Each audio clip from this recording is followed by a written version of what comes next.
Welcome to Red Penguin, where real stories hide in the dark corners of the internet. Tonight's tale isn't just fiction, or at least, we hope it isn't. So turn off the lights, put on your headphones, and let's begin.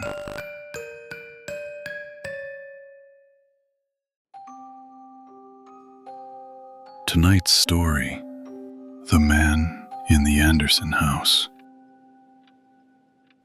Rainwater ran in thin, silvery threads down my window. I pressed my forehead against the cool glass, watching the moving van back into the driveway of the old Anderson house, the one that had been empty since Mrs. Anderson died last winter. It was late September. The air had that sharp, cold bite of autumn. In Larch Hollow, no one ever moved in, only out. So when I saw the new neighbor step out, his movements jerky and strange, I froze. His limbs seemed too long, like a puppet pulled by invisible strings. When he turned toward my window, I ducked away, heart racing. For just a moment, I could have sworn his head turned too far, like he was staring right at me. I couldn't sleep. The Anderson house had always been silent. There was a sound. Scratching. Faint at first, like rats, but steady, deliberate. Scrape, scrape, tap, tap, tap. I told myself it was nothing, just my imagination.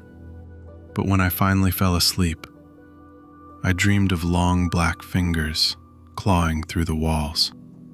The next morning, Mom sent me over with muffins to welcome the new neighbor. "Be polite," she said. "He's probably lonely." The house smelled like damp earth and something sour, like old fruit. The man who opened the door looked worse than before. His skin was pale and clammy. His eyes, sunken. When he smiled, it didn't reach them. "You must be Melissa." I held out the basket. "My mom made these."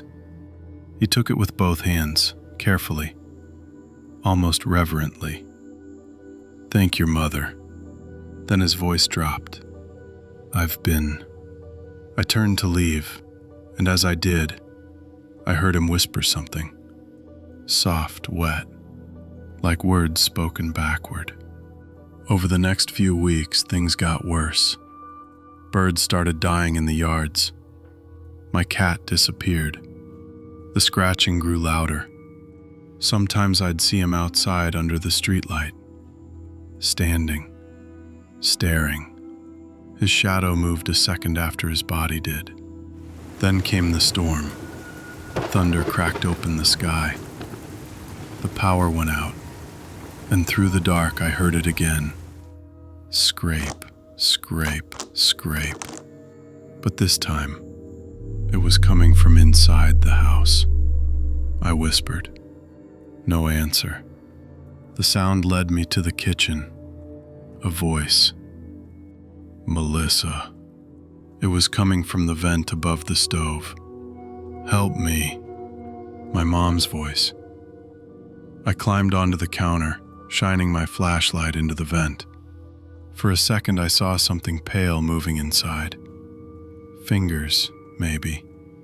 Then a face. Mom's face. Eyes wide, mouth open in a silent scream. I screamed too. The front door burst open. The neighbor stood there, drenched from the rain, smiling that same twisted smile. "She's not your mother anymore." His voice echoed, like two people speaking at once. I ran upstairs, locked my door. The house fell silent. Then came the scratching from my closet. "Melissa." The door creaked open. My mom stumbled out, trembling, her mouth twitching, as if something underneath was moving. "Sweetheart," she gurgled. "He says you're next." Lightning flashed, and behind her I saw him, crawling out of the closet on all fours, his limbs bending the wrong way, his grin impossibly wide. "You opened the door," he hissed. "Now it can come in." The lights flickered, and they were gone. The next morning, the police found me huddled in the corner of my room. My mom was gone. The neighbor's house. The only thing left was a message scrawled in something brown on my closet wall. "You shouldn't have looked." A year later, I moved away. Therapy helped, but sometimes when I looked in the mirror, I saw something move behind my reflection. And one night I heard it again, from the vent above the sink. Scrape. A whispering whisper followed. 2 weeks later, the police found a body inside the walls of the old Anderson house. A young girl, 16, long dead, was Melissa Carter. If you enjoyed tonight's story, don't forget to like, subscribe, and leave a comment below. Tell us what you think really happened. Until next time, keep your doors locked, your lights low, and remember, the shadows might be watching you too. Is Red Penguin. Good night.